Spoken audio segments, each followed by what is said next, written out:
l'étau se resserre autour du ministre de l'Urbanisme et Habitat, Joseph Kokonyanji, dans l'affaire de l'attribution illicite des parcelles aux députés nationaux sur le site agricole de Kingabois, dans la commune de Limete, au détriment des mamans maraîchères qui s'y livrent aux activités agricoles depuis plusieurs décennies.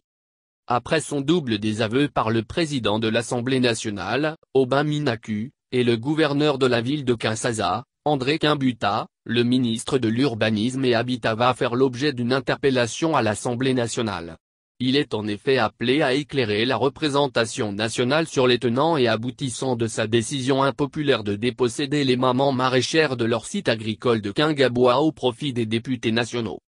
Une question orale avec débat vient de lui être adressée par le député national Juvénal Munubo. Le document, apprend-on, se trouve sur la table du speaker de la Chambre basse du Parlement depuis le samedi 24 mars 2018.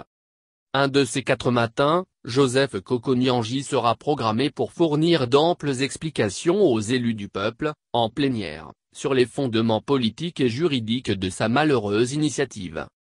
Juvénal Munubo exige déjà la mise en place d'une commission d'enquête parlementaire pour tirer au clair cette affaire rocambolesque qui pue la magouille à 1000 lieues et qui a failli ternir l'image des députés nationaux. On rappelle à ce propos que plusieurs députés nationaux, notamment Thomas Lokondo, Sambo Colombe, Alongo, Fayulu, avaient déjà, bien avant la mise au point du président de l'Assemblée nationale, rejeté le cadeau empoisonné de Kokonyanji, qu'ils ont considéré comme une volonté délibérée de les mettre en conflit avec une frange ultra-sensible de leur électorat, à savoir les mamans maraîchères de Kingabois. Compte tenu de sa gaffe politique et administrative, le ministre de l'Urbanisme et Habitat devait s'attendre aux tirs croisés aussi bien de l'opposition que de sa propre famille politique. Il va donner l'occasion, aux députés des deux camps, de profiter de la question orale avec débat de leur collègue Juvénal Munubo pour soigner leur image de marqué et se présenter grand défenseur du petit peuple.